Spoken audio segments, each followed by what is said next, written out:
January 1916, the second winter of the war. On the Western Front, the Germans were preparing a new offensive. Its code name was Gericht, judgment. An offensive needs supplies. This was just one of 10 new railway lines that the Germans were edging forward, sleeper by sleeper, rail by rail, scalpels cutting into the heart of France. A few miles away to the west, 10 miles behind the French line, lay their objective, Verdun. Verdun was the great fortress whose name had for centuries not ceased to haunt Germanic imaginations.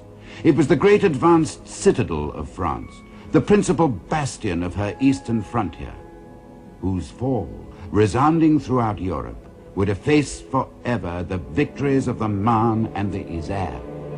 In 1914, before the Battle of the Marne, it had stood like a rock against German assault. Had it fallen, Paris, even the war, might have been lost. It was the hinge and pivot of the whole Allied line, jutting like a huge elbow into the German positions. On the map, Verdun's defenses looked formidable. Between the town and the front line, 10 miles to the north, were a ring of forts, some 20 large and 40 small ones. Strongest of them all, cornerstone of the whole system, was Douaumont. Forts like these had been built to be impregnable. In fact, Verdun was one of the weakest points in the whole Allied line. In the previous summer, French General Headquarters had begun to strip the forts of their guns. By now, January 1916, over 200 guns had been removed from the forts for mobile use elsewhere, together with a vast amount of ammunition. There is no evidence that the Germans knew how weak the forts were. Their decision to attack Verdun was taken for quite different reasons, and it was taken by one man, Generalleutnant Erich von Falkenhayn, chief of the German General Staff. In December 1915, he had written to the Kaiser, "The strain in France has about reached breaking point. A mass breakthrough, which is in any case beyond our means, is unnecessary.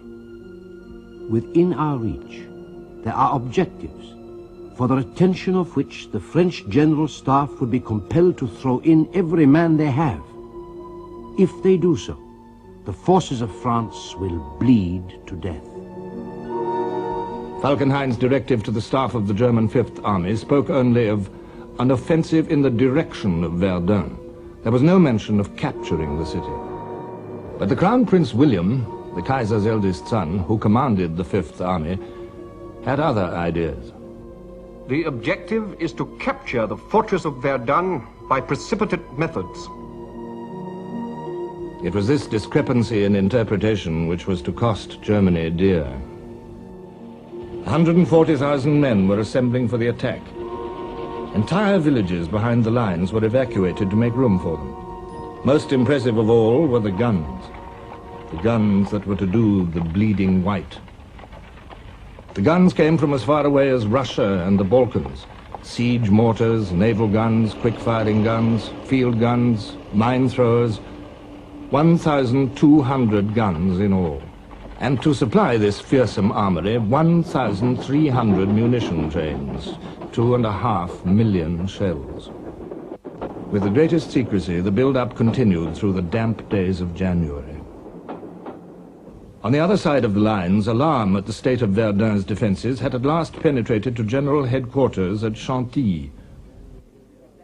And the French Minister of War, General Gallieni, wrote to the Commander-in-Chief, "Reports have come to me indicating that in the Verdun region, the line of trenches appears not to have been completed.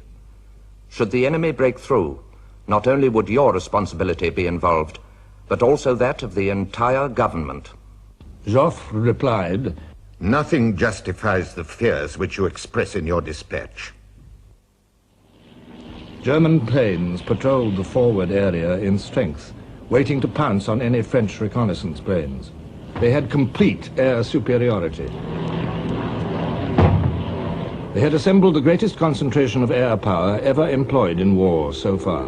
168 planes at Verdun, and a large number of observation balloons. Even Joffre became apprehensive. Our minister to Denmark telegraphed that a German offensive was being talked about. This was immediately confirmed by news from Switzerland of the concentration of 400,000 men in the region of Verdun. A regiment of engineers was immediately sent to Verdun to strengthen the defenses on the east bank. Time was running out. German deserters were crossing the lines in ever-increasing numbers with stories that all leave had been cancelled, that something terrible was about to happen. Men, and still more men, marching towards Verdun. They were old hands, these men. Old hands of 25 or 30, many already wounded in action, toughened by 2 years of war. Westphalians from Münster, Düsseldorf, and the Ruhr. Men from Hesse, descendants of those who had fought as mercenaries against Napoleon and for him. Brandenburgers from Berlin, one of the elite units of the German army. 3 of the crack army corps of the German army, 72 battalions.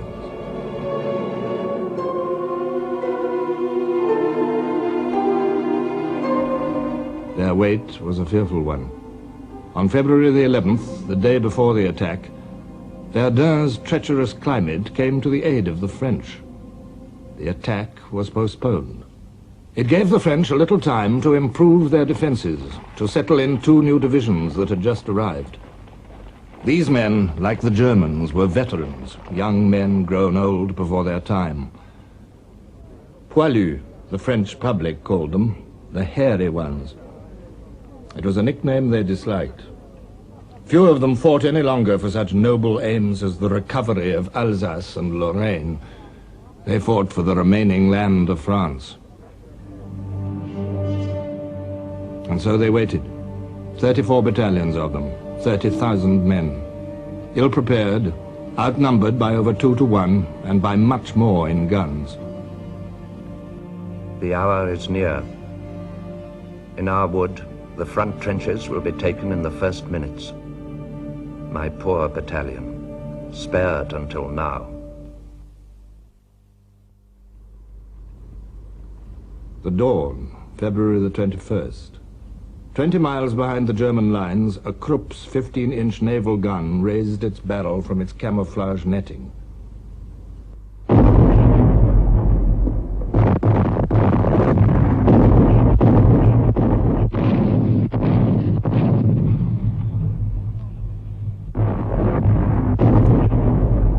For 3 hours, the German heavy guns ranged on Verdun itself. At 7 in the morning, the bombardment switched to the French lines.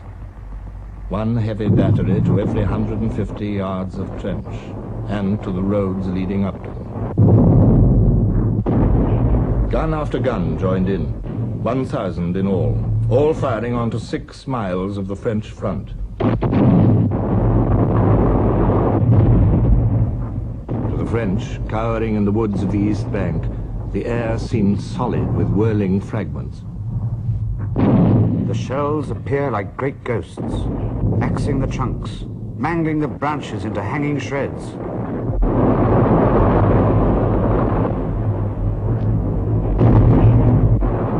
The crude iron of the shells shattered into huge ragged chunks that sometimes 2 men would be unable to lift. Men were squashed, cut in 2, or divided from top to bottom, blown into showers, bellies turned inside out and scattered anyhow, skulls forced bodily into the chest, as if by a blow with a club. Here and there in the front line were a few men who by chance escaped. In all our minds we had the same thought, that everyone to right and left had been killed. A German airman reported, "It's done. We can pass. There's nothing living anymore." A young Hessian scribbled a last note to his mother. "There's going to be a battle here, the likes of which the world has never seen."